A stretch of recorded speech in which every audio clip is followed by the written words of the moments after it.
Can we discuss how religion and animals come into play and things that you like to talk about with how animals are treated and things that you like to share with people when you talk about animals and say religion and things with Hindu.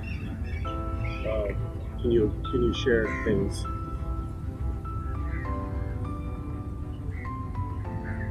Well, you see, when you say religions, just for the sake of the conversation, I would want to divide them into two streams. One, the Abrahamic stream, and the other, the Indian one. So, the Judeo Christian view is that God has dominion over man, and man has dominion over animals. Something similar also comes up in the third Abrahamic religion, Islam, which talks about Allah having created all the animals, fish, insects for the sake of man. And then there is the view of Hinduism, Buddhism, Jainism, Sikhism, which talk of ahimsa, ekatva, which is non-violence, oneness.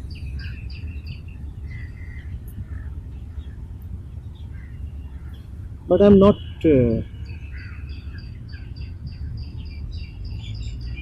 really convinced that when we use the word religion, we must really talk of the view that organized religions take of this matter.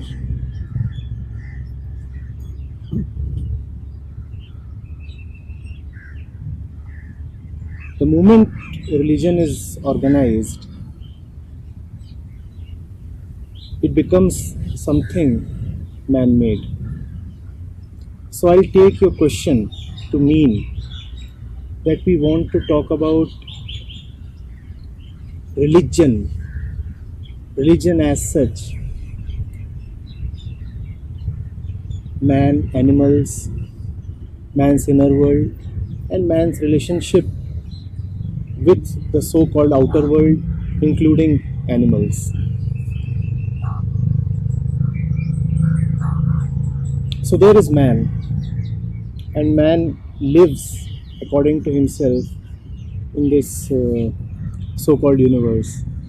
This universe that appears to him through his senses. There is no other way man perceives the universe.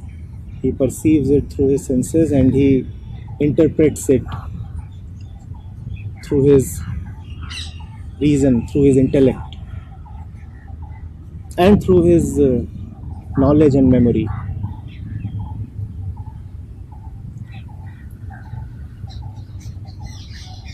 Now, how does man relate with the world? How does man know what to do, how to approach, how to touch, how to live, how to eat, how to talk, how to connect? That to me is the essence of religion. Man's relationship with himself and the world. That is religion, and that is also the essence of all organized religions. Hence, I find it more beneficial to talk about religion itself than the various organized religions.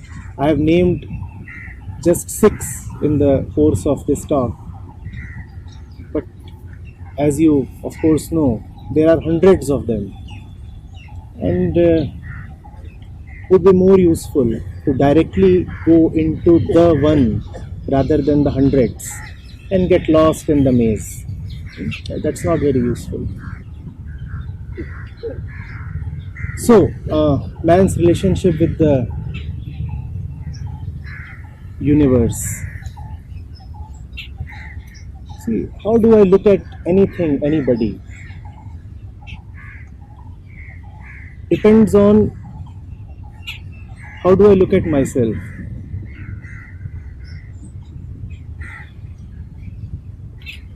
If there is a pool of water and I am playful, then the pool of water is sport for me. If there is a pool of water and I have a phobia of water, then the pool of water is danger for me.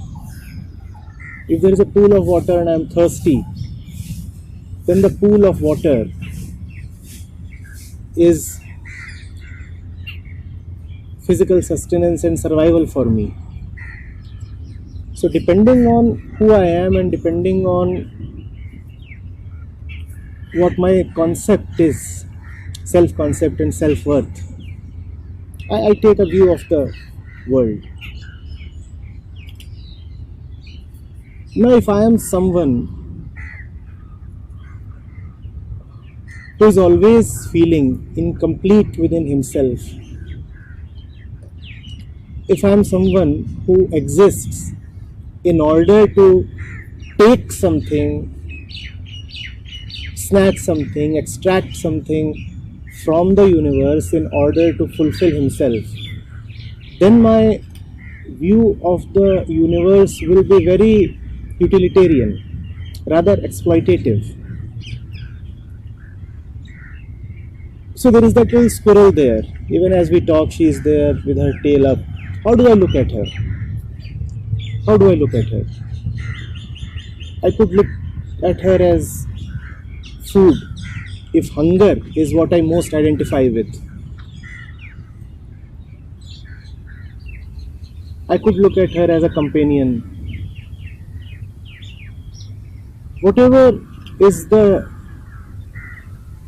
form she takes for me is very, very intimately related to the form that I have assigned to myself. The squirrel will disappear in a while, and she has indeed disappeared. She is no more there. She is all with herself somewhere. The squirrel will disappear, but that which I carry as myself will not. I will carry it. I will keep carrying it. If I am feeling incomplete, that incompletion will remain irrespective of the temporal presence and disappearance of anything outside of me. If I always feel hollow and hungry, then everything in the universe is but a resource for me. I will want to exploit the man, the woman, the tree, the rock, the child, the animal, just everything. The extent to which I can exploit would depend on my power. And because to me this exploitation is itself a very important value in life, so I value myself according to my ability to exploit. The more I can exploit, consume, plunder and hold, the more I take myself to be. I am bigger if I can exploit more.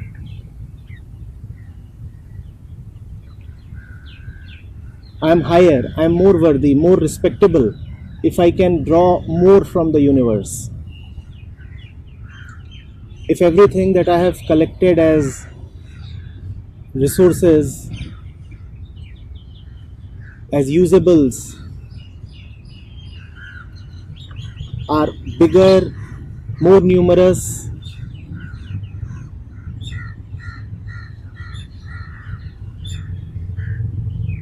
more in utility. If that is how I value myself and I respect myself, then outside of me also I will have value only for that which can exploit. Not to exploit. As a human being, you require the intellect. Animals outside of me do not have that. At least not in the same way as human beings have. Their consciousness does not proceed on the same basis of rationale as a human being's does. Their capacity to exploit is far more limited, even assuming that they might have an intention to exploit, which, as per me, really either does not exist or is extremely limited. So if I value myself according to my capacity to exploit, I will not value the one outside me who cannot exploit, who does not have the intellect or the intention to exploit. So there will be very little respect for the chirping bird. For I can respect her only if she has power. Because I respect myself only when I have power. Some kind of power, power of knowledge, power of wealth, power political, power social, any kind of power. The bird outside of me appears to have so little power. So it is laughable. I can go pick her up,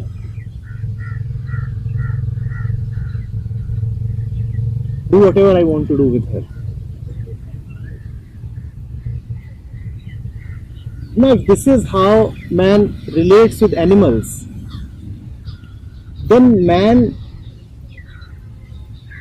is saying that everything that limits him is valuable.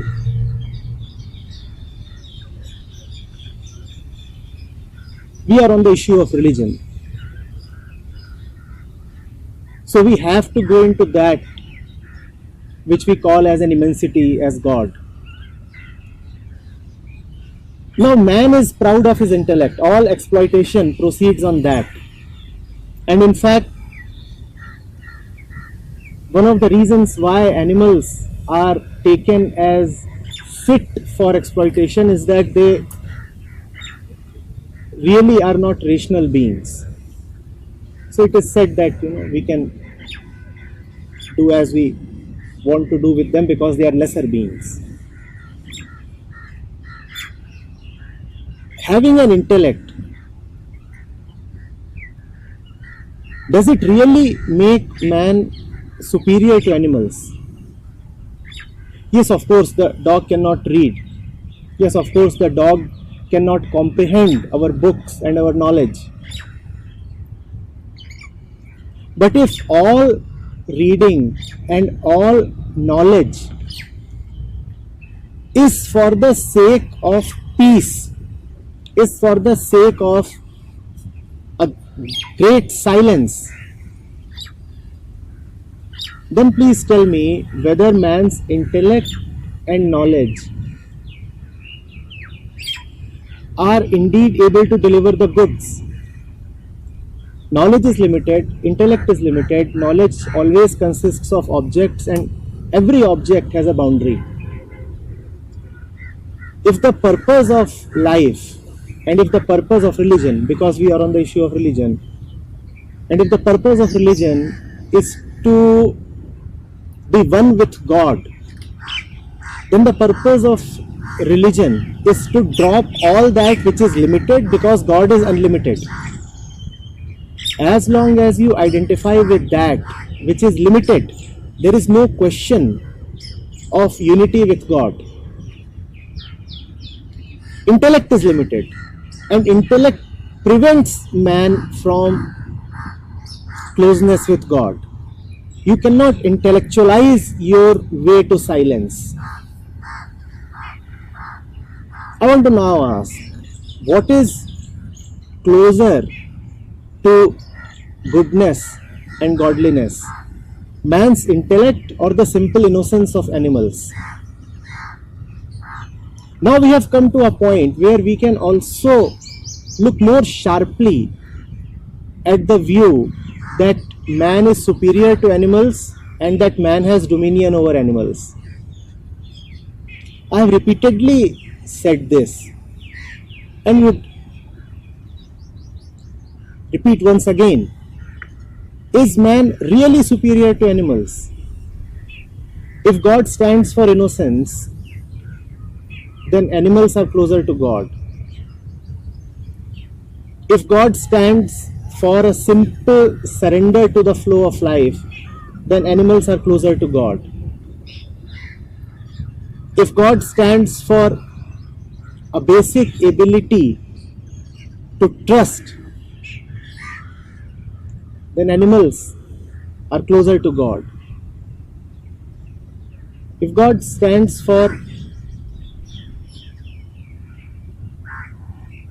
a relation that is deeper than verbal communication, a heartfelt communion, then again animals are closer to God compared to man.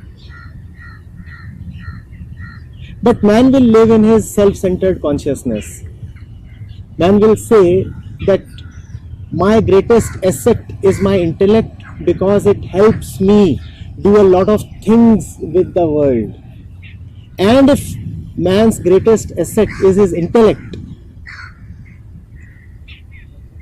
then man will always look at animals as not only inferior but also just things to be had. And he will look at not only animals that way, he will look at everything that way. If you are a man, you will exploit a woman, you will exploit a river, you will exploit everything that you come across. If it were in your power, you would go and exploit the entire galaxy.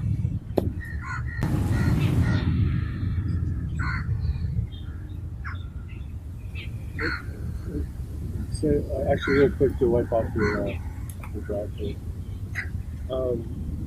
What do you say to people who say that it's similar to take a plant and eat a plant, and it's the same to eat an animal because a plant has a soul, a plant has spirit, and an animal does? What do you feel about that? There's no difference. You see, 2 or 3 things must be understood. Firstly, a non-violent mind, a mind that does not like destruction, will not want to kill a plant either. We talked about intellect.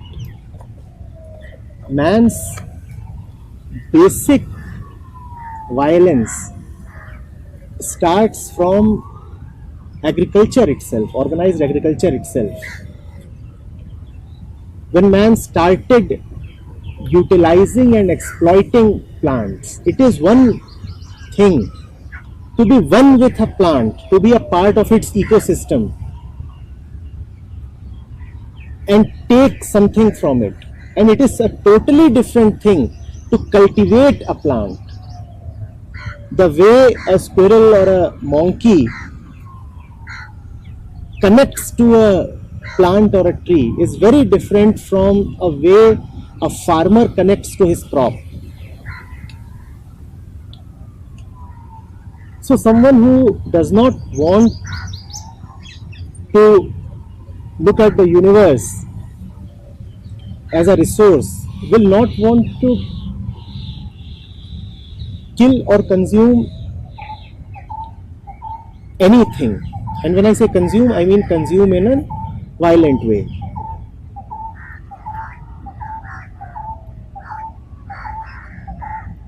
There is enough that a tree offers. There is enough that comes to us from plants and trees, even if we do not kill them.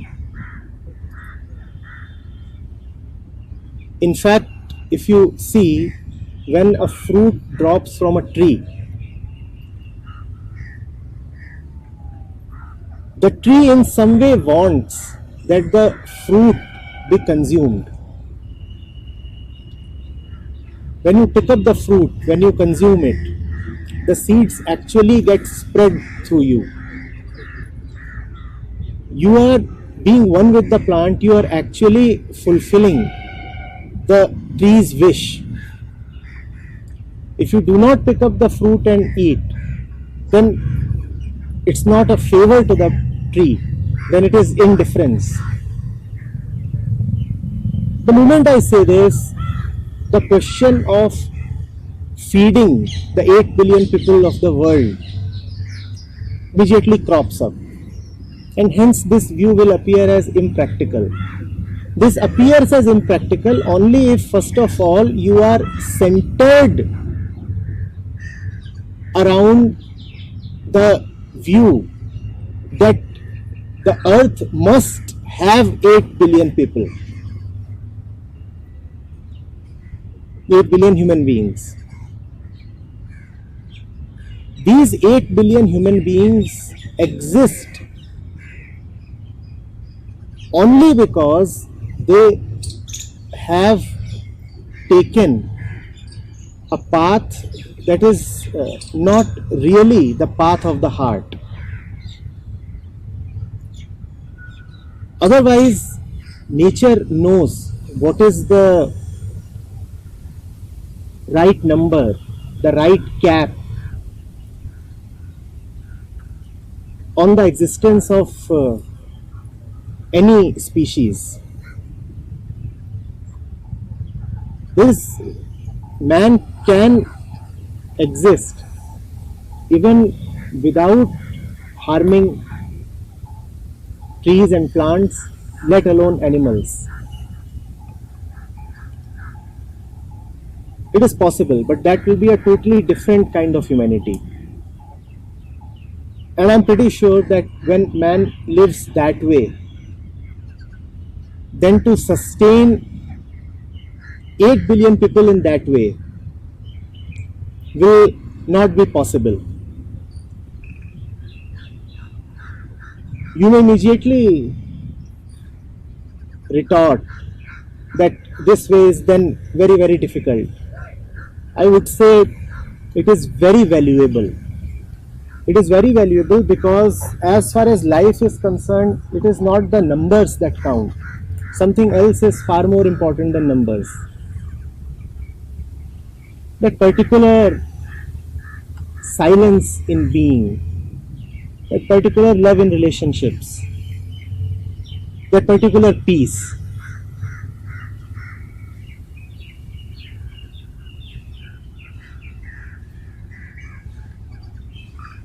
Be it